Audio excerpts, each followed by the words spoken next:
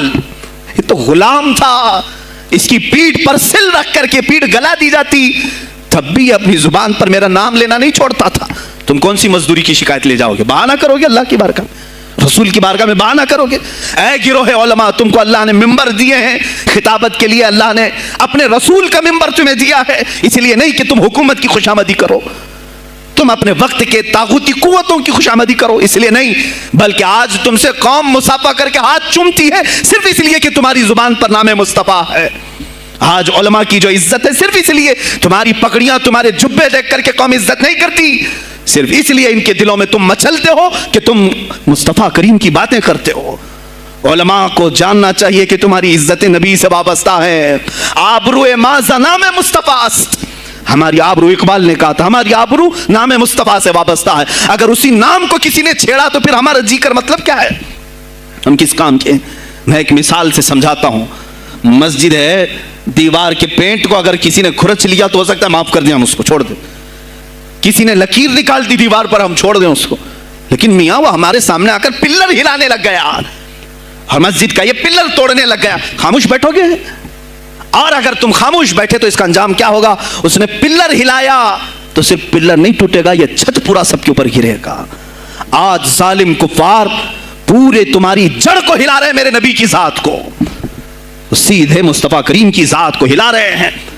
اللہ کے حبیب صلی اللہ تعالیٰ علیہ وسلم کی ناموس کو ہلکے میں مت لینا میرے عزیزو، لاکھوں جانیں جاتی ہیں، جائیں اس نام پر، حضور اکرم صلی اللہ تعالیٰ علیہ وسلم کی ذات کو ہلکے میں مت لینا۔ اور اگر انہوں نے ہلانا شروع کیا ہے اگر حضور کی ذات پر، حیرت ہو رہی، 25,000 پوسٹ تم میں سے کس نے کمپلینٹ کی ہے؟ سائبر کرائم کو کمپلینٹ کر سکتے تھے، ہمارے جذبات کو ٹھیس پہنچا ہے۔ ہم آزاد ملک میں رہ رہے ہیں، میرے نبی سے چھیڑ چھاڑ کیوں ہو رہی ہے؟ کسی نے آواز اٹھائی؟ کچھ ہیں اللہ ماشاءاللہ، کچھ علماء، کچھ وکلا اس کے پیچھے لگے ہوئے ہیں، لیکن میرے عزیزو ہر مسلمان کا یہ خیر ہے، تمہاری نسبت رسول پاک سے ہے۔ اب انہوں نے ہلانا شروع کیا تو انتظار کرو، جس دن یہ چھت گرے گی عذاب بن کر سب پیچھے جائیں گے، سب اس میں گرفتار ہوں گے انشاءاللہ العزیز۔ ہم مہم چھیڑیں گے اس بات کی، اگر آج تم کثرت میں ہو تو اس کا کیا مطلب جو چاہے تم کر لو گے؟ ہم اتنے گئے گزرے تو نہیں ہیں کہ ہمارے نبی کے اوپر بھی تم چلے جاؤ۔ ہاں ہمیں رون دیا، ہمیں مار دیا، ہمیں قتل کر دیا، سب برداشت کر لیا، لیکن اب اس سے آگے نہیں برداشت کریں گے انشاءاللہ العزیز۔ میں آواز دیتا ہوں اسی منبر سے، اے گروہ علماء، اے جماعت صوفیہ، اے خانقاہ کے گدی نشینوں، باہر آؤ حکومت وقت سے ایک مطالبہ یہ کرو، اے حکومت وقت کے تخت پر بیٹھنے والوں، ہمارے ہند میں پارلیمنٹ میں بھی ایسا قانون پاس کرو کہ کوئی میرے نبی کی ذات پر بھونکے تو اسے موت کی سزا ہو جائے۔ ہم یہ چاہتے ہیں، اگر اس قانون کو تمہیں لانے میں کچھ زندگیوں کی ضرورت ہے، لیکن فقیر حاضر ہے اور میرے ساتھ بھی کچھ تمہارے لیے حاضر ہوئیں گے، لے لو ہماری جانیں اور ایک قانون ایسا بنا دو تاکہ قیامت تک پھر یہاں پر کوئی نہ بھونکے میرے نبی کی ذات پر۔ تم قانون صرف میرے نبی کے لیے نہیں، تم اپنے دیوی دیوتاؤں کے لیے بناؤ، شانتی سے رہو۔ ہم نے کبھی تمہارے خلاف بھونکا نہیں ہے، ہم نے کبھی دیوی دیوتاؤں کو چھیڑا نہیں ہے، اس لیے کہ اسلام اس کی اجازت نہیں دیتا، ہم گالی نہیں دیتے، ہم اسلام کی حقانیت سے بیان کرتے ہیں، لیکن خاموش رہنے کی یہ سزا ہمیں دی جا رہی ہے کہ ہمیں گالیاں دیتے دیتے یہ اب ہمارے نبی تک پہنچ گئے، ہماری ماں عائشہ صدیقہ تک پہنچ گئے، اور ہمارے تمام اکابرین اسلاف تک پہنچ گئے، اور 25 کروڑ کی تعداد میں خاموشی یہ اچھی نہیں ہے میرے عزیزو، اچھی نہیں ہے۔ آج افسوس اسی بات کا ہے، جن کو اللہ تعالیٰ نے اپنے نبی کی نیابت عطا کی ہے، وہ نائب رسول ہیں یا کسی خانقاہ کے گد نشین ہیں، تم یہ مت سمجھ لینا کہ تمہارے آبا و اجداد کمال کے تھے، بزرگان دین تھے، تم چھوٹے جاؤ گے، نہیں، سوال تو ہوگا، تمہیں سوال ہوگا، مجھ سے بھی ہوگا، میں یہ نہیں کہہ رہا ہوں کہ میں کوئی الگ ہوں، سوال ہوگا۔ آؤ سر جوڑ کر کے ہم اس سلسلے میں کوشش کریں۔ غوث پاک رضی اللہ تعالیٰ عنہ کا یہی میسج تھا، ہندوستان میں شہاب الدین غوری نے جو پرچم اسلام لہرایا، وہ آج تک اس کی دین ہے کہ مسلمان زندہ ہیں، مسلمان باقی ہیں۔ پوری دنیا میں نظام کو صحیح کرنے کے لیے آواز اٹھانا، یہ بھی اولیاء کاملین کی بات سے، ان کی صفات ہیں. صرف اپنی خانقاہ میں اللہ اللہ اور ذکر کرانا ہی ان کا کام نہیں تھا. وہ دلوں کو تو دھلتے ہی تھے, لیکن جو نظام سنبھال رہا ہوتا اس کی باغ ڈور کو بھی دھلتے تھے, اس کی بھی صفائی کرتے تھے. تو اللہ کا ڈر رکھنے والا کرسیوں پر آئے, جو کسی کا خون چوسنے والا نہ آئے. عزیزان گرامی وقار, اپنے سیاسی شعور کو بھی بیدار کرو, سیاست کو سمجھو. تم کب تک استعمال ہوتے رہو گے؟ اب اس میں علماء کو بھی آنا چاہیے کہ ان کے سیاسی شعور کو بیدار کرے. تمہارے ساتھ آج جو کھیل کھیلا جا رہا ہے, تم ہر ایک کی جے وجے کرتے ہوئے ہر پارٹی کے پیچھے جاتے ہو. تم نے آج تک اپنا قائد نہیں ڈھونڈا, اپنا قائد نہیں ڈھونڈا. اور ان کو دیکھو, وہ کہتے ہیں کہ اگر پیٹرول 200 لیٹر بھی ہو جائے تو ہمارے قائد تو یہی ہیں, اس لیے کہ ہمارا ہم مذہب ہے, وہ ہمارے مذہب کی بات کرتا ہے. تمہارا کون ہے میرے عزیز؟ تم کسی پر متفق نہیں ہوتے, اور جو تمہارے لیڈر ہیں وہ کسی اور کے پلو میں چھپے ہوئے ہیں, ہاں کسی اور کی گود میں بیٹھے ہوئے ہیں. جا کر کے یہ سارے مسلمانوں کو کسی اور کے ہاں بیچ کر کے آتے ہیں. یہ سیاسی شعور بیدار کرو. مجھے معلوم ہے میری یہ باتوں کا سب سے زیادہ ایکشن کون لے گا, مجھے معلوم ہے. سب سے زیادہ کس کو کھلبلی مچے گی وہ بھی مجھے معلوم ہے. اس لیے کہ میں ان سیکولر پارٹیوں کے بارے میں بول رہا ہوں جو چہرہ سیکولر بتا کر کے ہم آپ سب کے ووٹ لے کر کے چلے جاتے ہیں, اور پھر مجھے بتاؤ جن کو تم اپنا مسیحا سمجھ کر کے ان کے پیچھے جے جے کرتے گھومتے رہتے ہو, تمہارے مذہب پر آج کیا حملے نہیں ہوئے ہیں, کیا نہیں ہوئے. کشمیر آج تک جل رہا ہے. کہاں یہ کانگریس کیوں نہیں بات کرتی ہے جو پورے مسلمانوں کی مسیحا ہے؟ کہاں ہے وہ سماج وادی, وہ بی ایس پی, فلاں فلاں فلاں جو پارٹیاں جن میں سب مسلمان جاتے ہیں؟ کیا ان کو اتنا بھی شعور نہیں کہ وہ پارلیمنٹ میں اس کے خلاف بات کریں, کہیں کہ یہ مسلمانوں کے ساتھ ظلم ہو رہا ہے, ہم ان کے ووٹ لیتے ہیں؟ نہیں بات کریں گے. یہ صرف اور صرف تمہیں استعمال کرتے ہیں, اور انہیں معلوم بھی ہے ہم نے ان سب کو خریدا ہے. ان کے لیڈروں کے منہ میں اپنی زبان رکھی ہوئی, یہ کوئی بولے گا نہیں, انہیں معلوم ہے. تمہیں یہ اندازہ نہیں میرے عزیزو. آج میں بولوں تو لوگوں کو تکلیف ہوگی. کشمیر کے ایسے حالات ہیں, رو رہے ہیں وہاں پر. ایک مولانا ہے, مسجد کے امام ہیں, انہوں نے کہا, باضابطہ حلفیہ کہا نوجوان میرے پاس نماز کے لیے آتا تھا, اس نے یہ کہا کہ حضرت کیا سوسائڈ کرنے کی اجازت ہے؟ کہا کیوں؟ کہا میرے گھر میں کچھ لوگ داخل ہوئے, میں ان کا نام ذکر نہیں کر رہا ہوں, کچھ لوگ داخل ہوئے, مجھے ہاتھ باندھ کر کے کھڑا کیا, میری ماں اور میری بہن کو ننگا کیا, میرے سامنے کپڑے اتارے اور ان کی عزت لوٹی, اور اس کے بعد مجھے ہاتھ کھول کر کے چھوڑ دیا. مجھے بتائیں اس کے بعد بھی جینے کا کوئی مقصد رہتا ہے؟ مجھے بتائیں اس کے بعد بھی جینے کا کوئی حاصل ہے؟ یہ سب تمہارے ساتھ بھی ہوگا. جہاں میجورٹی ان کی مسلمانوں کی تھی وہاں یہ ننگا ناچ کر کے دکھایا ہے, تو یہاں تو تم بہت قلت میں ہو.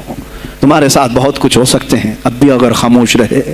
اسی لیے میں بار بار کہتا ہوں, اٹھو وہ گھر نہ حشر نہ ہوگا پھر کبھی, دوڑو کہ زمانہ چال اپنی چل گیا.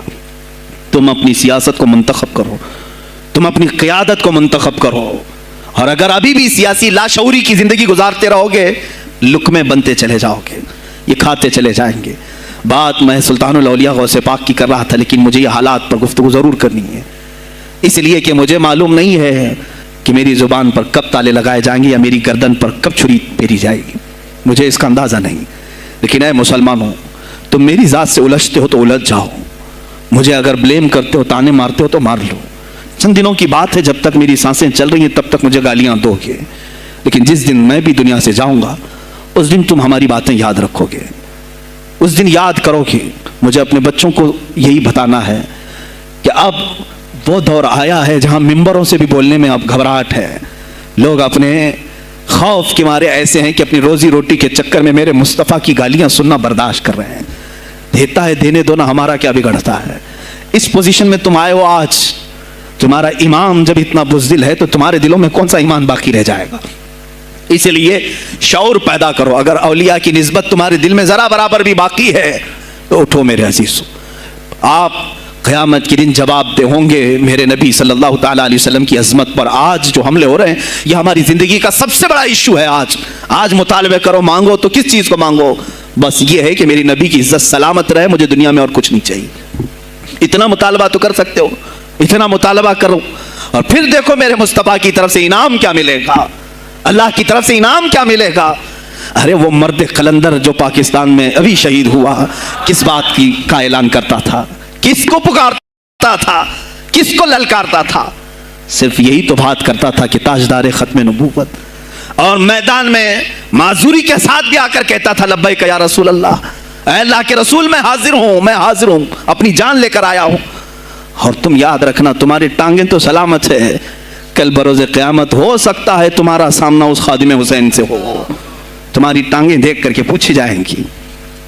معذور ہونے کے بعد جب کوئی میدان میں میرے نبی کی عظمت پر پہرا دینے کے لیے آ سکتا ہے تو تم نے اپنی ٹانگیں کس کام کے لیے رکھی تھی؟ میرے عزیزوں، میں نے جتنی طاقت مجھے اللہ نے دی میں بول رہا ہوں، اب اس کے بعد کا محاذ تمہیں سنبھالنا ہے، آگے کی ہماری فکروں کو تمہیں لے جانا ہے۔ شاید اس زمانے میں ہم جی رہے ہیں جہاں اتنی آزادی نہیں ہوگی، چھوٹی سی بات کو آج بہت بڑا بنا کر کے اسے ختم کیا جاتا ہے، لیکن مجھے اندازہ ہے اس بات کا، ہندوستان کی آزادی میں بھی میرے اکابرین میں 30,000 علماء نے اپنی جانیں دی ہیں۔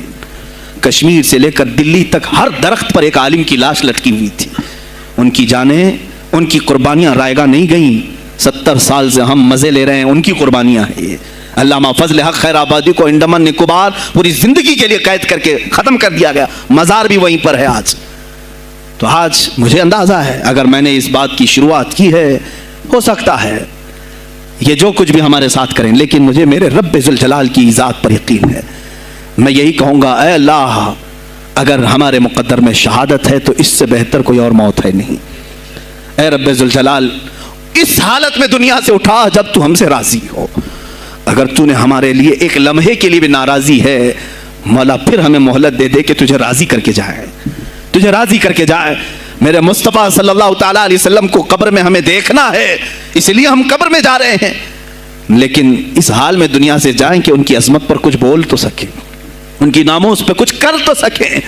عزیزان گرامی، سلطان الاولیاء شہنشاہ بغداد رضی اللہ تعالیٰ عنہ کی ذات پر جو ان کی کرامات ہیں وہ ساری چیزیں پھر کبھی میں ذکر کروں گا۔ آج اسی پر میں اختتام کرتا ہوں، اسی پر جیو اور اسی پر مرو، انہیں جانا انہیں مانا، نہ رکھا غیر سے کھا، للہ الحمد میں دنیا سے مسلمان گیا، آج لے ان کی پناہ، آج مدد مانگ ان سے، پھر نہ مانیں گے قیامت میں اگر مان گیا۔ اس لیے کہ رسول پاک صلی اللہ تعالیٰ علیہ وسلم کے سوا کوئی اس قیامت کے میدان میں تمہارا دستگیر نہیں ہے، جب تک وہ تیری سفارش نہ کریں اللہ بھی تجھ سے کلام کرنے والا نہیں ہے۔ جب امام اہل سنت نے یہاں تک کہہ دیا خلیل و نجی مسیح و صفی سبھی سے کہیں نہ بنی، یہ بے خبری کی خلق پھری کہاں سے کہاں تمہارے لیے، رسول پاک ہی کے لیے تم وہاں پر بھی اٹھائے جاؤ گے۔